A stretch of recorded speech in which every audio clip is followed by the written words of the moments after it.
India Legal presents Courts Roundup.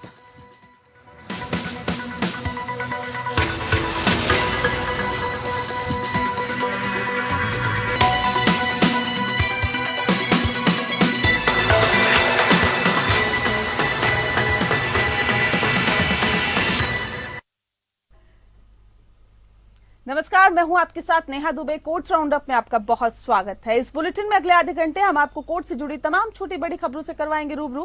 Court की कार्रवाई और सुप्रीम कोर्ट से लेकर हाई कोर्ट्स और लो कोर्ट्स तक के फैसलों को रखेंगे आपके सामने। तो आइए आगे बढ़ने से पहले एक नजर डालते हैं हेडलाइंस पर। दिल्ली सरकार की शक्तियों के बंटवारे मामले में केंद्र ने की बड़ी बेंच को रेफर करने की मांग, कहा नहीं कर सकते दिल्ली को अराजकता के हवाले, अदालत ने फैसला रखा सुरक्षित। इच्छा मृत्यु के नियमों में बदलाव के लिए तैयार हुआ सुप्रीम कोर्ट, कहा इच्छा मृत्यु पर कानून लाना विधायिका का विशेषाधिकार। सिमी के बैन पर केंद्र ने सुप्रीम कोर्ट में कहा संगठन का उद्देश्य भारत में इस्लामिक शासन स्थापित करना। सिमी के प्रतिबंध को चुनौती देने वाली याचिकाओं पर हुई सुनवाई।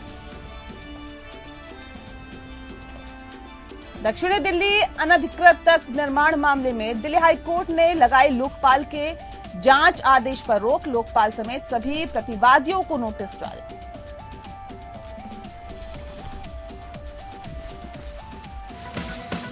India Legal presents Courts Roundup.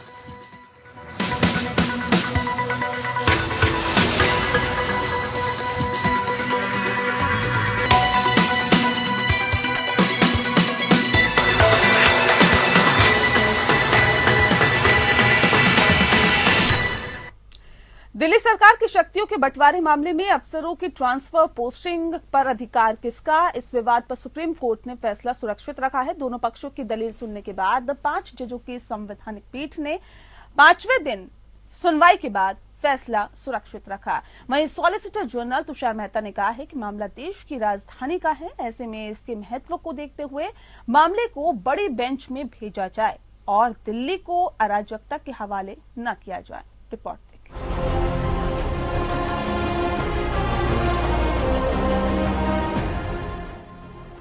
Supreme court में दिल्ली सरकार की शक्तियों के बंटवारे मसले पर सुनवाई हुई।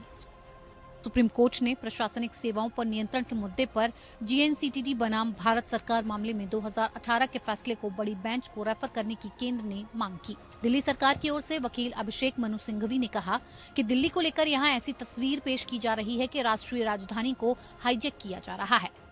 समस्या ये है कि दूसरा पक्ष संसद की तुलना केंद्र सरकार से कर रहा है। प्रधान न्यायाधीश डीवाई चंद्रचूड़ की अगुवाई वाली 5 न्यायाधीशों की पीठ 10 जनवरी 2023 से इस मामले की सुनवाई कर रही है। Senior advocate doctor Abhishek Manu Singhvi ने दिल्ली सरकार के लिए अपनी दलीलें पूरी की और केंद्र सरकार के लिए भारत के सॉलिसिटर जनरल तुषार मेहता ने दलीलें दी। आज मामला डॉक्टर सिंघवी के रिजवाइंडर तर्कों के लिए पोस्ट किया गया था। जैसे ही पीठ बैठी, सॉलिसिटर जनरल तुषार मेहता ने मामले को बड़ी बेंच को रेफर करने की याचिका दायर की। वहीं डॉक्टर सिंघवी ने तब कहा कि रेफर करने का मुद्दा केंद्र द्वारा अपनाई गई विलंब की रणनीति है। उन्होंने कहा कि 2018 के फैसले को बड़ी बेंच को रेफर करने की याचिका मामले की 10 पोस्टिंग के दौरान कभी नहीं उठाई गई थी और अंतिम सुनवाई शुरू होने से कुछ हफ्ते पहले दिसंबर 2022 में पहली बार उठाई गई थी। उन्होंने ये भी कहा कि रेफर आवेदन 2018 के फैसले के खिलाफ 2021 में दायर पुनर्विचार याचिका के समान है। सिंघवी का खंडन करते हुए मेहता ने तर्क दिया, हम राजधानी को अराजकता के हवाले नहीं कर सकते। इसके जवाब में सिंघवी ने कहा कि राष्ट्रीय राजधानी के मंत्र को हमेशा दोहराने की जरूरत नहीं है। केंद्र ने मामले को बड़ी बेंच को इस आधार पर रेफर करने की मांग की है कि जीएनसीटीडी बनाम भारत संघ मामले में संविधान पीठ का 2018 का फैसला एनडीएमसी बनाम पंजाब राज्य 1996 मामले में 9 न्यायाधीशों की पीठ के फैसले के साथ असंगत है कि दिल्ली एक केंद्र शासित प्रदेश के समान है। 2018 के फैसले में संविधान पीठ ने निर्वाचित सरकार की सर्वोच्चता के सिद्धांत पर जोर दिया और कहा कि एलजी को उन मामलों के संबंध में मंत्रिपरिषद की सहायता और सलाह के अनुसार कार्य करना चाहिए जिन पर दिल्ली सरकार के पास कार्यकारी और विधायी शक्तियां हैं और राष्ट्रपति को एलजी का रेफरेंस केवल असाधारण परिस्थितियों में ही दिया जाना चाहिए। 6 मई को तत्कालीन CJI NV Ramana, justice Suryakant और जस्टिस हिमा कोहली की पीठ ने सेवाओं से संबंधित मुद्दे को संविधान पीठ को रेफर किया था। ने अनुच्छेद 200 339 ए के दायरे की व्याख्या करते समय इस पहलू पर विचार नहीं किया था। Bureau report, APN news. निष्क्रिय इच्छा मृत्यु के मामले में अपने ऐतिहासिक फैसले के 4 साल बाद सुप्रीम कोर्ट ने लिविंग विल या वसीयत पर अपने 2018 के दिशा निर्देश में संशोधन करने पर मंगलवार को सहमति जताई। कोर्ट ने कहा कि ये विधायिका पर है कि वह उपचार बंद कराने का निर्णय लेने वाले मरणासन्न रोगियों के लिए कानून बनाए। लिविंग विल से आशय मरीज के उस अनुरोध से है जिसमें वह अपना इलाज बंद करने का चयन करता है। कोर्ट के आदेश के बावजूद लिविंग विल दर्ज कराने के इच्छुक लोगों को जटिल दिशा निर्देशों के कारण कठिनाइयों का सामना करना पड़ रहा है। सुप्रीम कोर्ट ने कहा है कि विधायिका के पास प्रासंगिक कानून बनाने के लिए अधिक कौशल और जानकारी के स्रोत हैं। न्यायालय ने कहा है कि वे लिविंग विल पर अपने दिशा निर्देशों में सुधार तक खुद को सीमित रखेगा। न्यायमूर्ति के.एम. जोसेफ की अध्यक्षता वाली 5 न्यायाधीशों की पीठ ने कहा है कि दिशा निर्देशों में केवल मामूली फेरबदल हो सकता है, अन्यथा ये वर्ष 2018 के उसके खुद के निर्णय की समीक्षा करने जैसा हो जाएगा। ये भी कहा गया है कि आगे का निर्देश केवल सीमित क्षेत्र में लागू हो सकता है, जहां लाइलाज रोग से पीड़ित मरीज इतने बीमार हैं कि वे ये भी बताने की स्थिति में नहीं है कि इलाज रोक दिया जाए। इस पीठ में न्यायमूर्ति अजय रस्तोगी, न्यायमूर्ति अनिरुद्ध बोस, न्यायमूर्ति ऋषिकेश रॉय, न्यायमूर्ति सी.टी. रवि कुमार भी शामिल थे। पीठ ने कहा कि हम यहाँ केवल दिशा निर्देश में सुधार पर विचार करने के लिए हैं, हमें अदालत की सीमाओं को भी समझना चाहिए। निर्णय में स्पष्ट कहा गया है कि विधायिका द्वारा एक कानून बनाए जाने तक विधायिका के पास बहुत अधिक कौशल, प्रतिभाएं और ज्ञान के स्रोत हैं। हम चिकित्सा विज्ञान के विशेषज्ञ नहीं हैं, इसमें हमें सावधान रहना होगा। केंद्र सरकार ने student Islamic movement of India या सिमी पर लगाए गए बैन को सही ठहराते हुए सुप्रीम कोर्ट में जवाबी हलफनामा दाखिल किया। कोर्ट ने कहा है कि सिमी हमारे देश में इस्लामी व्यवस्था की स्थापना जैसे उद्देश्यों की बात करता है। आगे कहा गया है कि इस तरह के उद्देश्य को भारत के लोकतांत्रिक संप्रभु ढांचे के साथ ही सीधे संघर्ष के रूप में देखा जाना चाहिए और हमारे धर्मनिरपेक्ष समाज में इसकी अनुमति नहीं दी जानी चाहिए। केंद्र ने बताया है कि सिमी जब अस्तित्व में आया तब वह जिहाद और राष्ट्रवाद का विनाश और इस्लामी शासन या खिलाफत की स्थापना इसके कुछ उद्देश्य थे। हलफनामे में कहा गया है कि सिमी का इस्तेमाल जम्मू और कश्मीर राज्य से अन्य बातों के साथ साथ संचालित विभिन्न कट्टरपंथी इस्लामी आतंकवादी संगठनों द्वारा किया गया था। साथ ही हिज्ब उल मुजाहिदीन और लश्कर तैयबा जैसे आतंकवादी संगठन अपने देश विरोधी लक्ष्य को हासिल करने के लिए सिमी कैडर्स को घुसने में सफल कर रहे थे। और ऐसे में बताते हैं आपको कि यह हलफनामा तमाम हलफनामा बता दें आपको कि हमाम अहमद सिद्दीकी द्वारा दायर एक विशेष अनुमति याचिका के जवाब में दायर किया गया था, जिसने संगठन के पूर्व सदस्य होने का दावा किया था, जिसमें 2019 की अधिसूचना को चुनौती दी गई थी। अधिसूचना के तहत सिमी पर गैर कानूनी गतिविधि रोकथाम अधिनियम के तहत लगाए गए प्रतिबंध को बढ़ा दिया गया था। दिल्ली में एनसीडी अधिकारियों के खिलाफ लोकपाल की जांच के दायरे पर दिल्ली हाईकोर्ट ने रोक लगा दी है। इसके साथ ही हाईकोर्ट ने लोकपाल को नोटिस जारी कर हलफनामा दाखिल करने का निर्देश दिया है। दरअसल लोकपाल ने दिल्ली में एनसीडी अधिकारियों के खिलाफ सीबीआई जांच के दिए गए आदेश को दिल्ली हाईकोर्ट में चुनौती दी गई है और मामला दक्षिण दिल्ली में अवैध निर्माण से संबंधित है। रिपोर्ट देखें।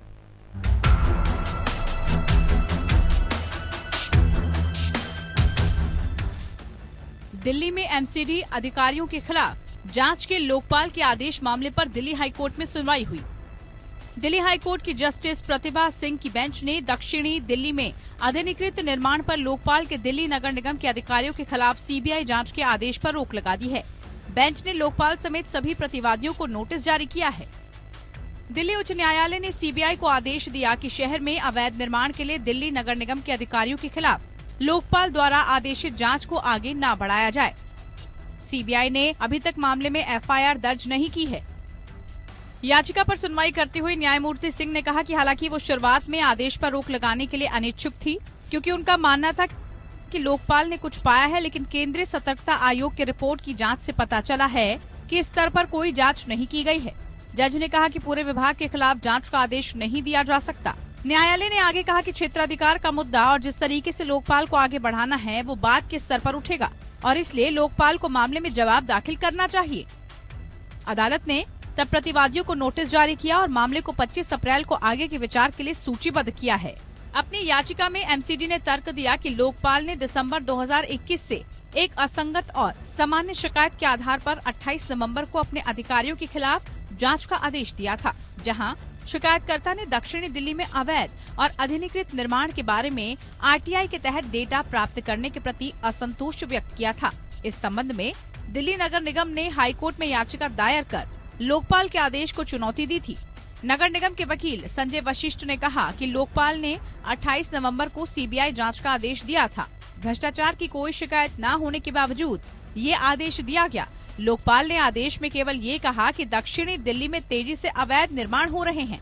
याचिका में कहा गया है कि इस तरह की शिकायतों की जांच की जाएगी तो दिल्ली पुलिस की भी सीबीआई जांच कराने की जरूरत होगी, क्योंकि दिल्ली के हर इलाके में भ्रष्टाचार हो रहा है। हाईकोर्ट ने सुनवाई के दौरान कहा कि लोकपाल का पक्ष भी सुना जाएगा। नगर निगम के इंजीनियरों में समस्या है, अनधिकृत निर्माण और अतिक्रमण पर हर कुछ व्याप्त है। Bureau report, APN news. वहीं दिल्ली हाईकोर्ट ने उस कार के रजिस्टर्ड मालिक के खिलाफ बीमाकर्ता को वसूली अधिकार देने को चुनौती देने वाली अपील खारिज कर दी है, जिसका बेटा 2013 में रोड एक्सीडेंट में शामिल था, जिसके कारण 42 वर्षीय व्यक्ति की मौत हो गई थी। जस्टिस रेखा पल्ली ने कहा है कि 42 वर्षीय व्यक्ति ने केवल इसलिए अपनी जान गंवाई क्योंकि नाबालिग के पिता ने ये सुनिश्चित करने के लिए उचित कदम नहीं उठाए कि उसका वाहन केवल वैध ड्राइविंग लाइसेंस रखने वाला व्यक्ति ही चलाए। अदालत ने कहा कि इसलिए ये अदालत अपीलकर्ता के इस तरह के कृत्य को माफ नहीं कर सकती और बीमा कंपनी पर दायित्व तय नहीं कर सकती है, जब ये स्पष्ट है कि अपीलकर्ता ने खुद बीमा पॉलिसी की शर्तों का उल्लंघन किया है। जस्टिस पल्ली ने आगे कहा है कि जब नाबालिग बच्चों के माता पिता उन्हें मोटर वाहन चलाने की अनुमति देते हैं तो वे न केवल अपने बच्चों के जीवन को खतरे में डालते हैं बल्कि आम नागरिकों के जीवन को भी खतरे में डालते हैं। अदालत ने कहा कि वर्तमान मामले में मृतक हरिंदर कुमार ने केवल इसीलिए अपनी जान गंवा दी क्योंकि अपीलकर्ता ने यह सुनिश्चित करने के लिए उचित कदम नहीं उठाए कि उसका वाहन न केवल वैध ड्राइविंग लाइसेंस रखने वाले व्यक्ति द्वारा ही चलाया जा रहा है। नवंबर 2021 में रोहिणी में मोटर एक्सीडेंट क्लेम ट्रिब्यूनल ने कुमार की पत्नी और बेटी के पक्ष में 16,32,700 रुपए का मुआवजा दिया। ट्रिब्यूनल ने आदेश दिया और कहा कि बीमा कंपनी को कानून के अनुसार उचित कार्रवाई में रजिस्टर्ड मालिक से राशि वसूलने का अधिकार होगा। ये देखा गया कि कार मालिक ने अपने नाबालिग बेटे को वाहन चलाने की अनुमति देकर बीमा पॉलिसी की शर्तों का उल्लंघन किया। वसूली के अधिकारों को चुनौती देते हुए अपीलकर्ता ने तर्क दिया चूंकि वाहन उसके नाबालिग बेटे द्वारा उसकी जानकारी और अनुमति के बिना चलाया गया, इसीलिए ये नहीं कहा जा सकता कि उसने जानबूझकर बीमा पॉलिसी की शर्तों का उल्लंघन किया। कोर्ट ने ट्रिब्यूनल के अवार्ड को बरकरार रखा और अपील खारिज कर दी। दिल्ली हाईकोर्ट ने कहा कि स्पेशल मैरिज एक्ट के तहत विदेशी नागरिक भी वाहन के लिए पंजीकरण के हकदार है। अदालत ने स्पेशल मैरिज एक्ट 1954 के प्रावधानों का हवाला देते हुए कहा है कि इसके तहत एक जोड़े के विवाह के अनुष्ठान और पंजीकरण के लिए कम से कम एक पक्ष का भारत का नागरिक होने की कोई आवश्यकता नहीं है। न्यायमूर्ति प्रतिभा एम सिंह ने कहा है कि अधिनियम की धारा 4 में कोई संदेह नहीं है कि कोई भी दो व्यक्ति अपनी शादी को तब तक पूरा कर सकते हैं जब तक कि प्रावधान में निर्धारित शर्तें पूरी होती है। अदालत ने ये कहा है कि धारा 4 के उपखंड ए, बी, सी और डी नागरिकों के लिए कोई संदर्भ नहीं देते हैं। ये केवल धारा 4 की उपधारा ई में है, जहां कानून की आवश्यकता है कि जम्मू और कश्मीर में विवाह के मामले में दोनों पक्षों को भारत का नागरिक होना चाहिए। अधिनियम की धारा 4 के तहत विवाह के अनुष्ठान से संबंधित विभिन्न शर्तों का उल्लेख करती है। कोर्ट ने कहा है कि कानून ने धारा 4 की उपधारा ई में नागरिकों के विपरीत प्रारंभिक भाग में किसी भी दो व्यक्तियों के बीच स्पष्ट अंतर किया है। ये स्पष्ट है कि स्पेशल मैरिज एक्ट के तहत कम से कम एक पार्टी का भारत का नागरिक होने की आवश्यकता नहीं है।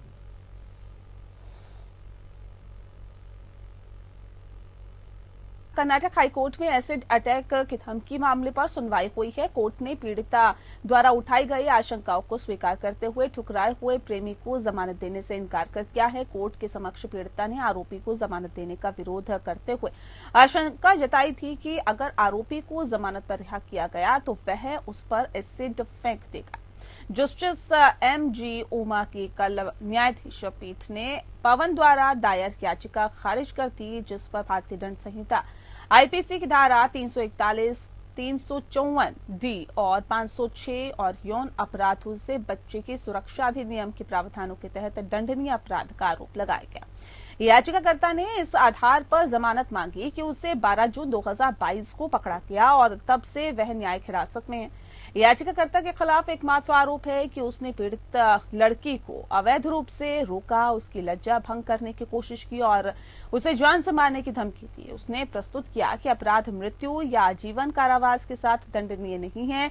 जांच पूरी हो चुकी है और चार्जशीट भी दाखिल हो चुकी है। इस प्रकार हिरासत में याचिकाकर्ता को रखना ट्रायल पूर्व दंड देना होगा, क्योंकि उसे ट्रायल कोर्ट के समक्ष अपनी उपस्थिति सुनिश्चित करने के अलावा किसी भी उद्देश्य के लिए हिरासत में रखने की आवश्यकता नहीं है। हालांकि अभियोजन पक्ष ने याचिका का विरोध करते हुए कहा कि पीड़ित ने याचिकाकर्ता को जमानत पर रिहा करने के लिए आपत्तियां भेजी है, क्योंकि इस बात की उचित आशंका है कि याचिकाकर्ता द्वारा पीड़िता पर तेजाब फेंकने का अपराध किया जाएगा अगर उसे जमानत पर रिहा किया जाता है, क्योंकि वह आपराधिक रूप से डरा हुआ है।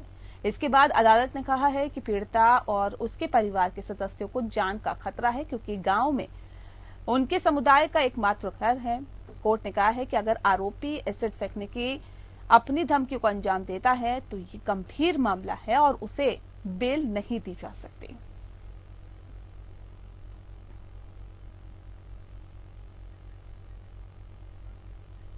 गुजरात उच्च न्यायालय ने कहा कि नागरिकों को उन नियमों को जानने का अधिकार है जिनके आधार पर राज्य पुलिस विरोध प्रदर्शन या रैलियां करने की अनुमति देती है या स्वीकार करती है। एकल न्यायाधीश न्यायमूर्ति बीरेन वैष्णव ने कहा है कि इस तरह के नियमों का प्रकाशन नहीं होने से सूचना का अधिकार अधिनियम का उद्देश्य खत्म हो जाएगा और लोकतंत्र में पारदर्शिता को बढ़ावा मिलेगा। न्यायालय ने इस तथ्य पर जोर दिया कि संविधान द्वारा स्थापित एक लोकतांत्रिक गणराज्य है जिसके लिए सूचित नागरिकता की आवश्यकता है। खंडपीठ ने कहा है कि लोकतंत्र को एक सूचित नागरिक और सूचना की पारदर्शिता की आवश्यकता होती है, जो इसके कामकाज के लिए महत्वपूर्ण है और भ्रष्टाचार को रोकने और सरकारों और उनके तंत्र को शासित करने के लिए जवाबदेह है। न्यायालय ने आगे कहा कि लोकतांत्रिक आदर्श की सर्वोच्चता को बनाए रखते हुए ही परस्पर विरोधी हितों का सामंजस्य होना चाहिए। पीठ गुजरात पुलिस अधिनियम की धारा 33 के तहत नियमों के प्रकाशन की मांग वाली एक याचिका पर सुनवाई कर रही थी, जिसके तहत पुलिस अधिकारी आमतौर पर नागरिकों को विरोध प्रदर्शन करने से मना करते हैं या अनुमति देते हैं। याचिकाकर्ता स्वाति गोस्वामी ने 29 दिसंबर 2019 को नागरिकता संशोधन अधिनियम के विरोध में एक शांतिपूर्ण रैली आयोजित करने का प्रस्ताव दिया था।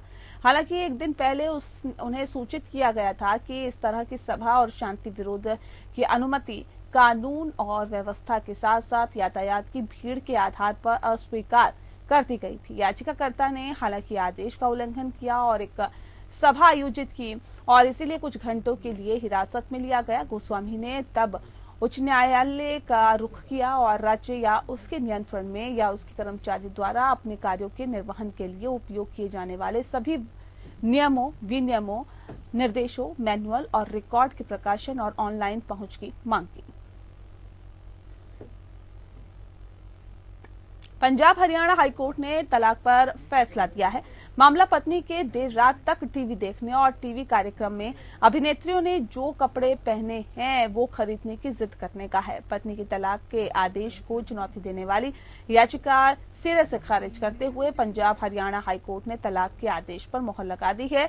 बता दें कि याचिका दाखिल करते हुए गुरुग्राम निवासी पत्नी ने फैमिली कोर्ट द्वारा पति के हक में दिए गए तलाक के फैसले को चुनौती दी थी। याचिका दाखिल करते हुए महिला ने बताया कि उसके पति ने उसके खिलाफ तलाक के लिए फैमिली कोर्ट गुरुग्राम में याचिका दाखिल की थी। उस याचिका में पति ने कोर्ट को बताया था कि उसका विवाह 2008 में हुआ था और उसकी पत्नी का विवाह स्वभाव जो है वो विवाह के बाद से ही गुस्सैल था। देर रात तक टीवी कार्यक्रम देखती थी और उसके बाद दिन में उस कार्यक्रम की अभिनेत्री जैसे कपड़े दिलाने के लिए पति पर दबाव बनाती थी। पत्नी ने कई बार पति के खिलाफ पुलिस को शिकायत की और जांच के बाद शिकायत झूठी पाई गई। फैमिली कोर्ट ने पत्नी को क्रूर मानते हुए तलाक का आदेश दिया था। इसी आदेश को पत्नी ने हाई कोर्ट में याचिका दाखिल करते हुए चुनौती दी।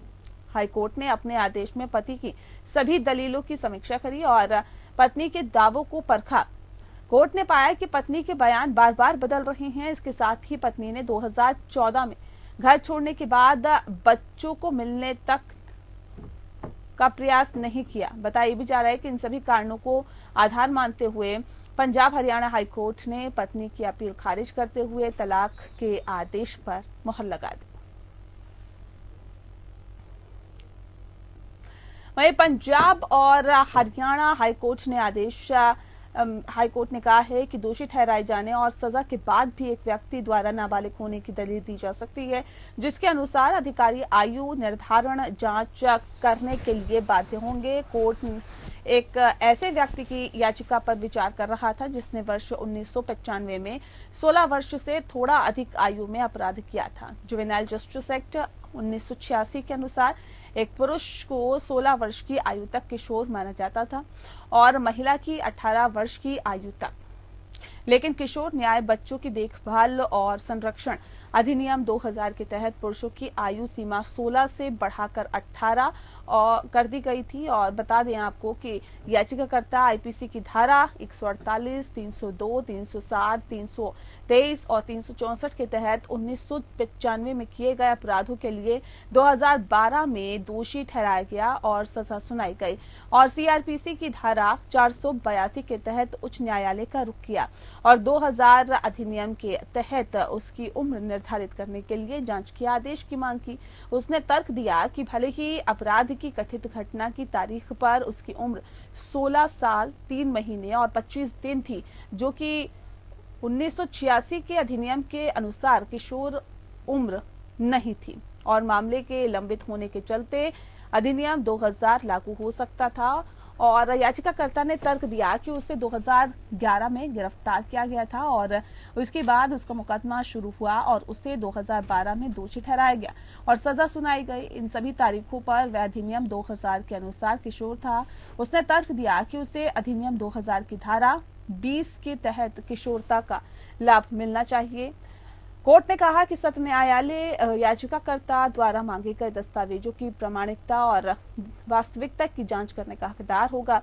अगर दस्तावेज संदिग्ध पाए जाते हैं तो ये सत्र मुख्यालय और न्यायालय के लिए खुला होगा और वह याचिकाकर्ता की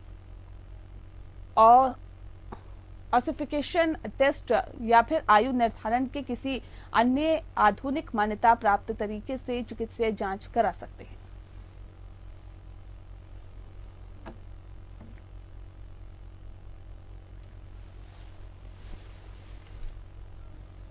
और चलिए इसी के साथ फिलहाल इस बुलेटिन में इतना ही। नमस्कार।